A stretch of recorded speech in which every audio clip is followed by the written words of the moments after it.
नमस्कार दोस्तों, दिन गुरुवार तारीख 11 अप्रैल 2024 हिंदी तिथि की बात करें तो आज हिंदू पंचांग के अनुसार चैत्र माह के शुक्ल पक्ष की तृतीया तिथि है। वहीं आज चैत्र नवरात्र का तीसरा दिन भी है। इसके अलावा आज गणगौर व्रत भी किया जाएगा। तो चलिए बात करते हैं आज की बड़ी खबरों पर। मुख्य समाचारों पर एक नजर डालते हैं।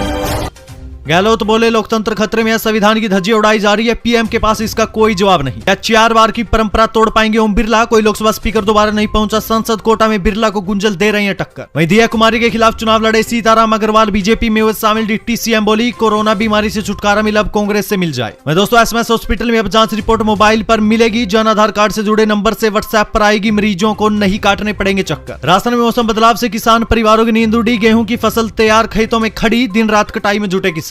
वहीं मेवाड़ यूनिवर्सिटी के डीन ने बेरोजगारों को धड़ल्ले से बांटी फर्जी डिग्रियां, एसओजी के हाथ लगे अहम सबूत। ये चुनाव महाभारत के युद्ध के जैसा, एक तरफ कौरव सेना का इंडी गठबंधन, दूसरी ओर पांडव शेखावत का बड़ा बयान। लोकसभा चुनाव की नाकेबंदी में पुलिस की बड़ी कार्रवाई, मध्य प्रदेश बॉर्डर पर नाकेबंदी में 1200 किलो विस्फोटक जब्त, आरोपी गिरफ्तार। मध्य प्रदेश से राजस्थान आ रहा था विस्फोटक। वहीं पायलट बोले, मोदी को लगता है राजस्थान में मामला गड़बड़ है। किरोड़ी पर कहा, मुरारी मीणा सांसद बने तो भी किसी मंत्री का पद नहीं जाने वाला। वहीं सहकारी बैंक के तत्कालीन एमडी समेत 7 को नोटिस है। कनोई जीएसएस में 70 लाख का गबन, ऋण माफी के पैसे की बंदरबांट। बताएंगे आपको प्रदेश की 40 बड़ी खबरों के बारे में विस्तार से, लेकिन उससे पहले अगर अभी तक आपने चैनल को सब्सक्राइब नहीं किया तो सबसे पहले चैनल को सब्सक्राइब कर ले, वीडियो को लाइक जरूर कर दीजिएगा और एक अपना कमेंट जरूर कर दीजिएगा। आज की पहली सबसे बड़ी खबर, गहलोत बोले, लोकतंत्र खतरे में है, संविधान की धज्जियां उड़ाई जा रही है, पीएम के पास इसका कोई जवाब नहीं। देखिए, राजस्थान की जालौर सिरोही लोकसभा सीट पर कांग्रेस की ओर से लगातार जीत के लिए पूरा संघर्ष किया जा रहा है। पूर्व मुख्यमंत्री अशोक गहलोत अपने बेटे वैभव को चुनाव जिताने के लिए डटकर मैदान में चुनाव प्रचार करने में लगे हुए हैं। जालौर जिला मुख्यालय पर एक प्रेस वार्ता के दौरान वैभव गहलोत के समर्थन में मतदान के लिए अपील करते हुए अशोक गहलोत ने पिछली कांग्रेस सरकार में किए गए विकास कार्यों के बारे में बताया। साथ ही जालौर, भीनमाल, रानीवाड़ा सहित सिरोही जिले में हुए विकास के कार्यों की उपलब्धि भी गिनाई। वहीं गहलोत ने इस दौरान भारतीय जनता पार्टी पर जमकर निशाना साधा, आरोप लगाते हुए कहा कि देश में स्थिति बड़ी विकट है, आज लोकतंत्र खतरे में, इलेक्टोरल बॉन्ड में सबसे बड़ा घोटाला किया गया, ईडी को भेजकर पैसे मंगवाने का काम किया जा रहा है। उन्होंने कहा कि केंद्र सरकार के अधीन एजेंसियां दबाव में काम कर रही है। उन्होंने कहा कि आज दिल्ली क्या कर रही है इस बारे में सब जानते हैं। लोकतंत्र खतरे में है, संविधान की धज्जियां उड़ाई जा रही है, इलेक्टोरल बॉन्ड में घोटाला हुआ है, इसमें कोई दो राय नहीं है। वहीं गहलोत ने पीएम मोदी पर भी निशाना साधा। उन्होंने कहा कि इन सारी चीजों को लेकर पीएम मोदी के पास कोई जवाब ही नहीं है। प्रधानमंत्री मोदी कांग्रेस के मैनिफेस्टो को मुस्लिम लीग से तो जोड़ देते हैं, इससे अंदाजा लगाया जा सकता है कि बीजेपी बुखलाई हुई है, बीजेपी की हर तरफ आलोचना हो रही है। डोटासरा बोले, किसानों की ताकत ने पीएम को झुकाया, पीएम पर साधा निशाना, कहा बड़े बड़े वादे किए लेकिन पूरा एक नहीं किया। कांग्रेस प्रदेश अध्यक्ष गोविंद सिंह डोटासरा ने कहा कि किसान जब कुछ करने की ठान लेता है तो वो बड़े बड़ों को आईना दिखा देता है। उन्होंने कहा कि प्रधानमंत्री 3 कृषि कानून लेकर आए थे, इसके विरोध में 13 महीनों तक किसान बॉर्डर पर बैठे रहे। आखिर 13 महीने बाद देश के प्रधानमंत्री को किसान यानी अन्नदाता की ताकत के आगे झुकना पड़ गया। डोटासरा ने कहा कि प्रधानमंत्री ने एमएसपी कानून लागू करने की बात कही थी, किसानों की समस्याओं के समाधान की बात कही थी, लेकिन इस पर कार्रवाई नहीं हुई। डोटासरा ने कहा कि प्रधानमंत्री मोदी बड़े बड़े वादे तो कर देते हैं लेकिन पूरा एक नहीं करते। कहते हैं महंगाई दूर कर दूंगा, आर्थिक स्थिति ठीक कर दूंगा, 2 करोड़ को हर साल रोजगार तक दूंगा, लेकिन कोई वायदा पूरा नहीं हुआ। विदेशी बैंकों में जमा धन अब तक लोगों के खातों में नहीं आया। मिले हैं कि किसी को 15 लाख रुपए, किसी को नहीं मिले। क्या 4 चुनाव की परंपरा तोड़ पाएंगे ओम बिरला? कोई लोकसभा स्पीकर दोबारा नहीं पहुंचा, संसद कोटा में बिरला को गुंजल दे रहे हैं टक्कर। देखिए, लोकसभा चुनाव में हर बार कुछ रिकॉर्ड बनते हैं तो कुछ टूटते भी हैं। ऐसा ही एक रिवाज लोकसभा अध्यक्ष को लेकर भी चल रहा है। साल 1999 के लोकसभा चुनाव के बाद बने लोकसभा अध्यक्षों में से कोई भी अगले टर्म में लोकसभा तक नहीं पहुंच पाए। इस बार लोकसभा अध्यक्ष ओम बिरला राजस्थान से हैं। बिरला कोटा बूंदी लोकसभा सीट से सांसद हैं। एक बार फिर से भाजपा के टिकट पर चुनावी मैदान में बिरला उतरे हैं। बिरला को कांग्रेस के प्रत्याशी प्रहलाद गुंजल चुनौती दे रहे हैं। गुंजल उनके पुराने साथी भी रहे हैं, हाल ही में दल बदलकर भाजपा से कांग्रेस में शामिल हुए। अब ये तो 4 जून को ही पता चल पाएगा कि रिकॉर्ड बनेगा या रिवाज कायम रहेगा। फिलहाल आपको इस बारे में क्या लगता है, क्या रिकॉर्ड टूटेगा या रिवाज कायम ही रहेगा? दलाल बोला, आईपीएल टिकट ब्लैक करने के लिए राजस्थान रॉयल्स से मिले, एसएमएस स्टेडियम के अंदर से ही चल रही है चेन, बेचने पर मिलता है कमीशन। देखिए, इंडियन प्रीमियर लीग यानी कि आईपीएल के कॉम्प्लीमेंट्री वीआईपी पास और टिकट ब्लैक करने का सिलसिला नहीं थम रहा है। इसमें न सिर्फ दलाल बल्कि टिकट बुकिंग वेबसाइट बुक माई शो और राजस्थान रॉयल्स प्रबंधन से जुड़े कुछ लोग भी शामिल है। यह दावा आईपीएल के वीआईपी पास बेचने वाले दलाल पराक्रम सिंह ने किया है।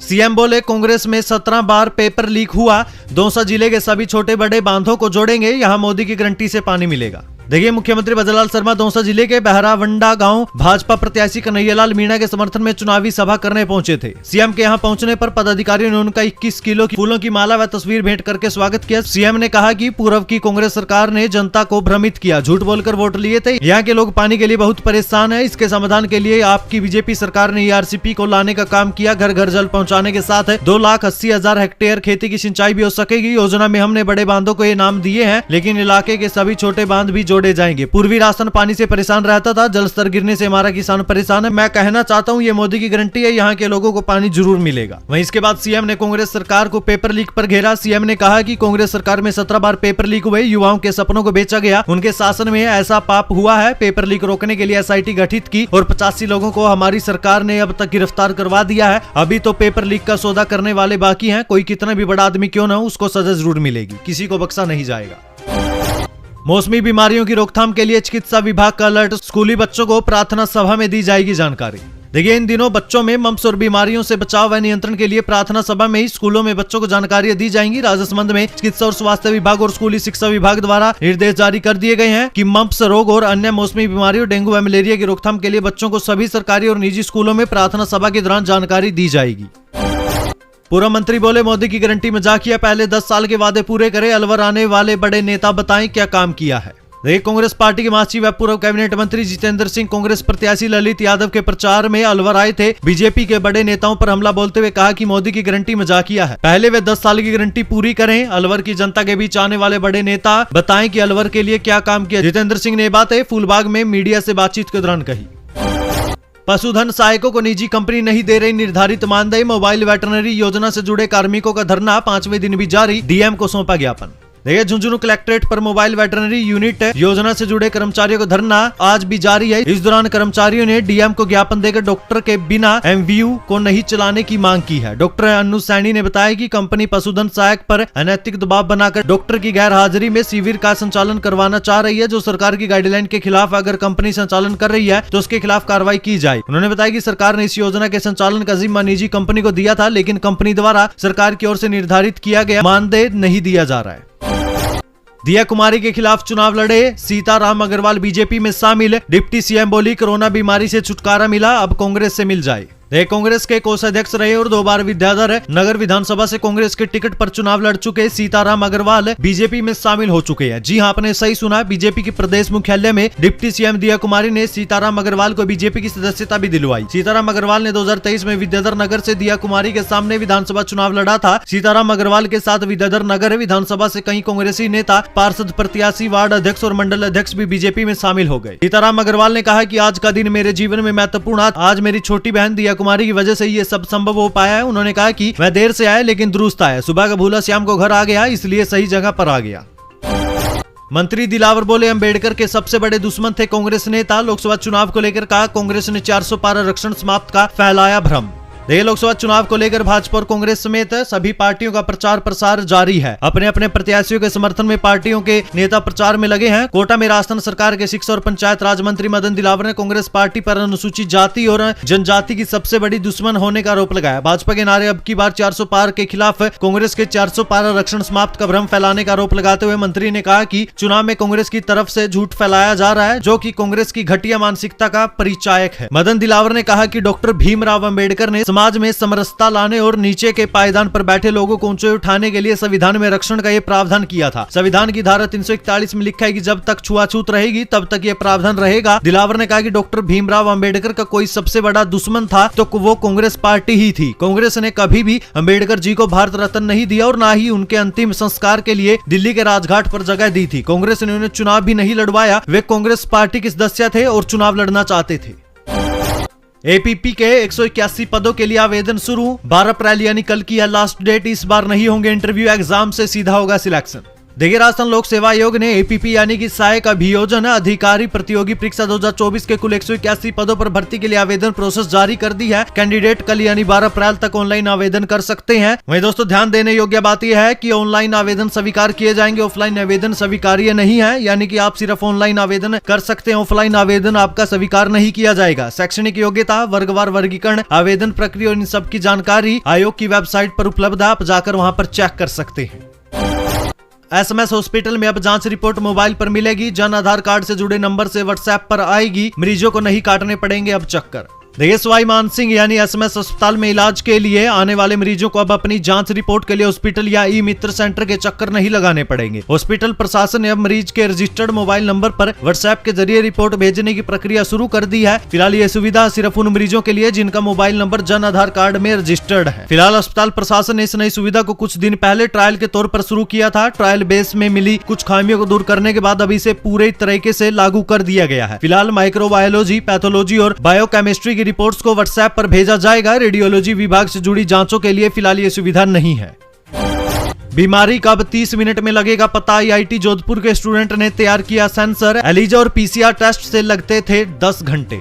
देखिए, अब 30 मिनट के अंदर ही मरीज की बीमारी का पता लगाया जा सकेगा। जी हां, आपने सही सुना। जोधपुर आईआईटी के रिसर्चर ने एक बायोमार्कर जैसा नैनो सेंसर डेवलप किया। ये मरीज की बीमारी को फर्स्ट स्टेज में मार्क कर लेगा। अभी तक बीमारी का पता लगाने के लिए एलिजा और पीसीआर जैसे टेस्ट का सहारा लेना पड़ रहा था। इसकी रिपोर्ट आने में मरीज को करीब 10 घंटे का इंतजार करना पड़ता था। इस सेंसर को आईआईटी जोधपुर के बायो साइंस और बायो इंजीनियर डिपार्टमेंट के प्रोफेसर अजय अग्रवाल के गाइडेंस में doctor Susmita Jha, researcher Akhilendeshwar B, Sarvan Singh सहित इनकी टीम ने डेवलप किया है। अलवर जिले के सभी विकास कार्य 10 वर्ष में भाजपा ने अटकाए। टीकाराम जूली का बड़ा बयान। देखिए, अलवर जिले के मालाखेड़ा उपखंड के गांव हल्दीना में सैनिक स्कूल है, देसूला स्थित है ईएसआईसी मेडिकल हॉस्पिटल, कॉलेज है, कोट कासिम का एयरपोर्ट और अलवर की मेट्रो ट्रेन केंद्र में भाजपा सरकार होने के बाद भी इस कार्य को पंख नहीं लग पाए हैं। इन सभी विकास कार्यों को समय पर शुरू नहीं करने के लिए विधानसभा में नेता प्रतिपक्ष टीकाराम जूली ने केंद्र की भाजपा सरकार पर आरोप लगाए। उन्होंने कहा कि अलवर से भाजपा के बने सांसदों ने अलवर जिले को 10 साल पीछे पटक दिया। गौरतलब की बात है कि सैनिक स्कूल के लिए हल्दीना में 94 बीघा से अधिक भूमि आवंटित कर राजस्व रिकॉर्ड में अमल कर नजरी नक्शे में सैनिक स्कूल का एरिया तरमीम कर दिया गया। लेकिन 3 वर्ष से अधिक का समय गुजरने के बाद भी सैनिक स्कूल सोसाइटी नई दिल्ली के द्वारा मौके पर निर्माण कार्य शुरू नहीं करवाया गया। नेता प्रतिपक्ष टीकाराम जूली ने बताया कि राजस्थान सरकार ने 9 करोड़ रुपए की भूमि निःशुल्क सैनिक स्कूल के लिए आवंटित कर दी, लेकिन केंद्र सरकार और सांसद की उदासीनता के चलते 3 वर्ष से हल्दीना में सैनिक स्कूल का काम शुरू नहीं हो पाया। मौसम में बदलाव से किसान परिवारों की नींद उड़ी। देखिए, अनाज मंडी में व्यापारियों को गेहूं की नई फसल की आवक का इंतजार है, लेकिन 2-3 दिन से बदल रहे मौसम ने किसानों की समस्या को बढ़ा दिया है। अभी गेहूं की फसल की कटाई बाकी है, कटी फसल भी खेतों में पड़ी है। ऐसे में यदि बारिश या ओलावृष्टि हो जाती है तो फसल में नुकसान की आशंका जताई जा रही है। पिछले साल भी रबी फसल की कटाई के दौरान तेज बारिश और ओलावृष्टि से किसानों को नुकसान झेलना पड़ा था। 2 दिन से लगातार दिन भर बादल छाए रहे हैं और तेज हवा का जोर भी रहा है। जानकारी के अनुसार प्रदेश के कई हिस्सों में 2 से 3 दिन मौसम में बदलाव आया है। दिन भर आसमान में बादल छाए रहने के साथ तेज हवा का जोर रहा। पिछले साल कटाई से पहले मौसम की मार झेल चुके किसानों को बदलते मौसम से फसल खराब होने की चिंता बस्ताने लग गई है।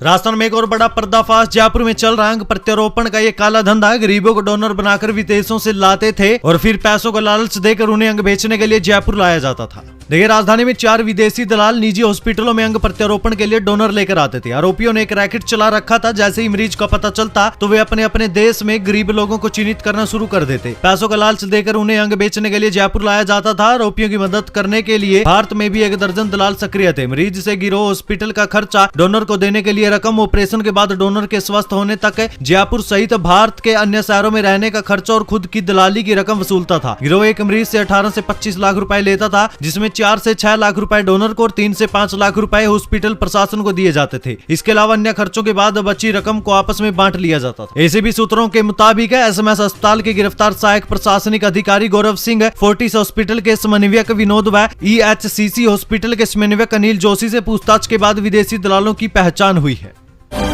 मेवाड़ यूनिवर्सिटी के डीन ने बेरोजगारों को धड़ल्ले से बांटी फर्जी डिग्रियां। एसओजी के हाथ लगे अहम सबूत। देखिए, मेवाड़ यूनिवर्सिटी का डीन कौशल किशोर चंद्रूल ही सरकारी नौकरी के लिए बेरोजगारों को धड़ल्ले से एमए की फर्जी डिग्रियां बांट रहा था। एटीएस एसओजी के एडीजी वीके सिंह ने बताया कि डीन कौशल किशोर चंद्रूल के मोबाइल में फर्जी डिग्री देने के संबंध में कई सबूत मिले हैं। आरोपी डीन कौशल को न्यायालय में पेश किया गया, जहां से उसे 13 अप्रैल तक रिमांड पर भेज दिया गया है। एटीएस एसओजी के एडीजी वीके सिंह ने बताया कि मेवाड़ यूनिवर्सिटी का कैंपस नोएडा में भी है। आरोपी नोएडा कैंपस से ही फर्जी डिग्री देने का काम करता था। आरोपी से गिरोह में शामिल अन्य लोगों के संबंध में पूछताछ की जा रही है। साथ ही अब तक वो किस किस को एमए के साथ अन्य कौन कौन सी फर्जी डिग्रियां दे चुका है, इसकी भी जानकारी जुटाई जा रही है। राजस्थान में पीएचडी सीटों पर प्रवेश प्रक्रिया में बदलाव का जबरदस्त विरोध। अब लिया गया ये बड़ा फैसला। देखिए, राजस्थान यूनिवर्सिटी में पीएचडी सीटों पर वार्ड कोटा दिया जा रहा है। हाल ही में यूनिवर्सिटी ने एकेडमिक काउंसिल की बैठक बुलाकर वार्ड कोटा देने का निर्णय लिया। इस निर्णय का यूनिवर्सिटी में विरोध शुरू हो गया। एबीवीपी कार्यकर्ताओं ने वार्ड कोटा को नियम विरुद्ध बताकर फैसला वापस लेने की मांग की। वार्ड कोटा पर उठे विवाद के बाद अब यूनिवर्सिटी इस फैसले को वापस लेने की तैयारी कर रही है। इस कोटे के तहत पीएचडी सीटों पर यूनिवर्सिटी के शिक्षक और कर्मचारियों के परिवारजनों को प्राथमिकता से प्रवेश दिया जाता है। एबीवीपी कार्यकर्ता डॉक्टर संजना सैनी के अनुसार पीएचडी सीटों पर वार्ड कोटा देना यूजीसी नियमों के विरुद्ध है। इतना ही नहीं, वर्ष 2010 में हाईकोर्ट की ओर से यूनिवर्सिटी के एक मामले में सुनाए गए फैसले में वार्ड कोटा गलत माना था। इसके अलावा यूनिवर्सिटी ने यूजीसी 2022 रेगुलेशन को पूरा लागू किया था। इस रेगुलेशन में भी वार्ड कोटा का प्रावधान नहीं है। जिस पार्टी को 70 साल राज करने का मौका मिला, उसी ने देश को किया गुमराह, सीएम भजनलाल शर्मा का बड़ा आरोप। देखिए, सीएम भजनलाल शर्मा ने कांग्रेस पर बड़े आरोप लगाते हुए कहा कि राजनीति में कहने और करने में बहुत अंतर होता है। देश में जिस पार्टी को 70 साल राज करने का मौका मिला, उसने देश की जनता को भ्रमित करने का काम किया। हमने अपने संकल्प पत्र में आपसे वादा किया था कि ईआरसीपी का पानी लेकर आएंगे, समझौता करेंगे, जिससे जमीन और जनता की प्यास बुझाएंगे। ईआरसीपी के माध्यम से हम राजस्थान के 21 जिलों में घर घर नल के माध्यम से पानी पहुंचाएंगे और 2,80,000 हेक्टेयर जमीन को सिंचाई के लिए पर्याप्त पानी मुहैया करवाएंगे। सीएम भजनलाल शर्मा ने कहा कि कांग्रेस ने ईआरसीपी योजना को लटकाने और भटकाने का काम किया था। जब हमने इस समझौते को किया तो कांग्रेस के लोग सवाल उठाने लगे कि आपने ये किस तरह का समझौता कर दिया। उन्होंने कहा कि जब मैंने कांग्रेस से पूछा कि आप बताइए कि आपने क्या किया, तो उनके पास कोई जवाब ही नहीं था। सीएम भजनलाल शर्मा ने कहा कि कांग्रेस सरकार को केंद्र सरकार ने जल जीवन मिशन के लिए जो पैसा भेजा था, उसको भी उन्होंने पूरा खर्च नहीं किया, उसमें भी भ्रष्टाचार किया गया। राजस्थान में गरजे हरियाणा के सीएम नायब सैनी, बोले तिजारा से होकर निकलेगा बीजेपी के 400 सीटें जीतने का रास्ता। देखिए, हरियाणा के मुख्यमंत्री नायब सिंह सैनी ने तिजारा की जनसभा में कांग्रेस पर जमकर हमला बोला। उन्होंने राहुल गांधी का नाम लिए बगैर कहा कि भारत जोड़ो यात्रा और भारत जोड़ो न्याय यात्रा करने से पहले उन्हें अपने पूर्वजों के कामों को देखना चाहिए। कांग्रेस ने देश को तोड़ा है, लेकिन देश को जोड़ने का काम पीएम नरेंद्र मोदी ने किया। देश के अंदर बीजेपी के लिए 400 सीटें जीतने का रास्ता तिजारा से होकर निकलेगा। इसके लिए तिजारा के लोग ज्यादा से ज्यादा मतदान करें। पूर्व मंत्री राजेंद्र गुडा बीजेपी में शामिल, लाल डायरी से बटोरी थी सुर्खियां। देखिए, राजस्थान के पूर्व मंत्री राजेंद्र सिंह गुडा बीजेपी में शामिल हो गए। राजेंद्र गुडा लाल डायरी को लेकर सुर्खियों में छाए थे। बता दें कि राजस्थान की राजनीति में विधानसभा चुनाव से पहले लाल डायरी का मुद्दा खूब उछाला गया। उस समय राजेंद्र गुडा ने काफी सुर्खियां बटोरी थी। रविंदर सिंह भाटी, वैभव गहलोत और शेखावत की सीट पर क्या है हाल, लोधी सट्टा बाजार का हैरान करने वाला दावा। देखिए, राजस्थान में तीसरी बार सभी 25 सीटें जीतने के लिए बीजेपी पूरा दमखम लगाए हुए है। बीजेपी के लिए हैट्रिक लगाना आसान नजर नहीं आ रहा। जानकारों के मुताबिक राजस्थान की 4 से 5 सीटों पर मुकाबला कड़ा होने वाला है। लोधी सट्टा बाजार ने भी बीजेपी की सीटें कम होने को लेकर दावा कर दिया है। हालांकि देश में लोकसभा चुनावों में बीजेपी को कुल 330 से 333 सीटें आने की संभावना है, लेकिन राजस्थान में बीजेपी को 23 सीटें ही मिलने का दावा किया जा रहा है। केंद्रीय मंत्री कैलाश चौधरी, केंद्रीय मंत्री गजेंद्र सिंह शेखावत, हनुमान बेनीवाल समेत कई दिग्गजों की सीटों पर कड़ा मुकाबला है। सट्टा बाजार ने इन सीटों को लेकर दावा किया है। स्टोरियों के मुताबिक बीजेपी को कम से कम 330 से 333 सीटें आ सकती है, जबकि कांग्रेस को 41 से 43 सीटें आने की संभावना है। बीजेपी के लिए 330 से 335 सीटों का भाव 1 रुपए है, 350 सीटों का भाव 3 रुपए, 400 सीटों का भाव 12 से 15 रुपए और एनडीए की 400 सीटों का भाव 4 से 5 रुपए चल रहा है।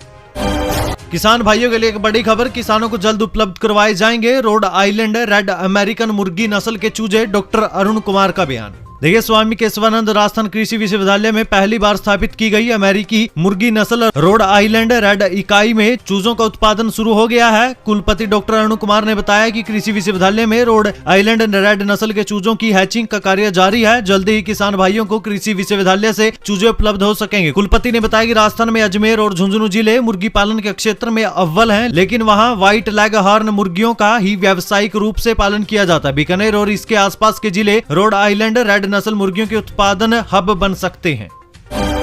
यह चुनाव महाभारत के युद्ध जैसा, एक तरफ कौरव सेना का इंडी गठबंधन, दूसरी ओर पांडव, शेखावत का बयान। देखिए, भाजपा प्रत्याशी व केंद्रीय मंत्री गजेंद्र सिंह शेखावत ने कांग्रेस नेतृत्व के गठबंधन को कौरव सेना करार दिया। शेखावत ने कहा कि युद्ध की रणभेरी बच चुकी है, दोनों तरफ की सेनाएं आमने सामने खड़ी है। ठीक वही स्थिति है जो महाभारत युद्ध के समय थी। एक तरफ कौरवों की सेना थी जो संख्या में बेशक विशाल थी, सभी तरह के साम दाम दंड भेद को लेकर किसी तरह से असत्य की विजयश्री के लिए लड़ रही थी। दूसरी तरफ भगवान श्री कृष्ण के सानिध्य में पांडवों की सेना थी जो सत्य को स्थापित करने के लिए संघर्ष कर रही थी। वर्तमान का चुनाव भी ठीक वैसा ही है।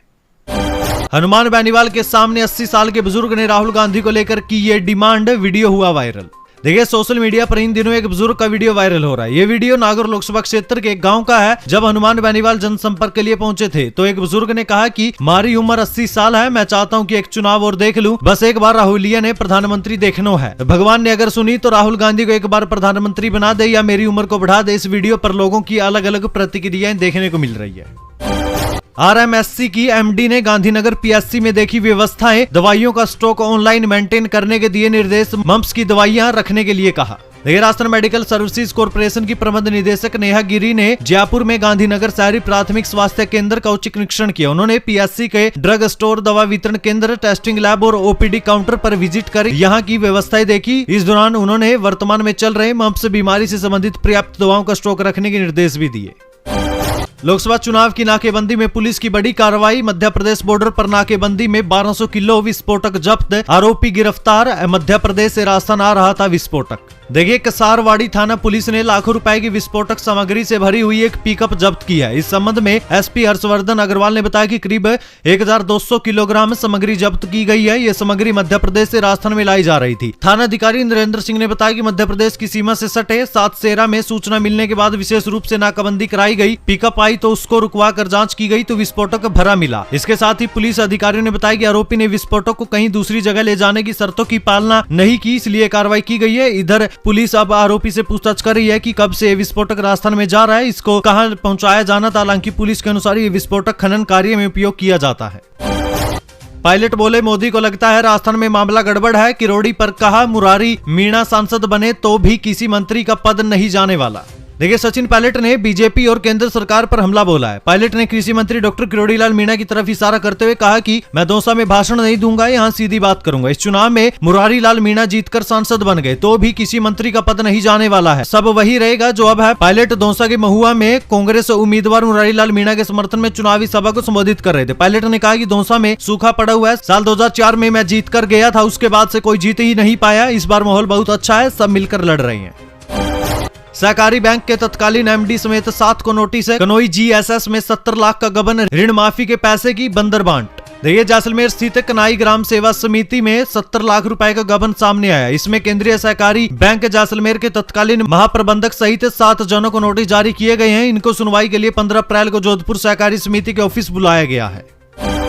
श्री राजपूत करणी सेना ने भाजपा को दिया अल्टीमेटम, बोले राजकोट प्रत्याशी रूपाला का काटो टिकट नहीं तो राजपूत समाज सड़कों पर उतरेगा। देखिए श्री राजपूत करणी सेना ने गुजरात के बाद अब राजस्थान में भी अपनी हुंकार भरी है। इसकी शुरुआत चित्तौड़गढ़ से करते हुए बीजेपी को अल्टीमेटम दिया गया। श्री राजपूत करणी सेना ने गुजरात के राजकोट प्रत्याशी और कैबिनेट मंत्री पुरुषोत्तम रूपाला का टिकट काटने की मांग की है। रूपाला द्वारा राजपूत महिलाओं पर की गई टिप्पणियों से सभी ने नाराजगी जताई। साथ ही कहा कि अगर मांगों को पूरा नहीं किया गया तो पूरा राजपूत समाज सड़कों पर आएगा। इसके अलावा बाइकआउट बीजेपी, कमल का फूल हमारी भूल का अभियान भी चलाया जाएगा।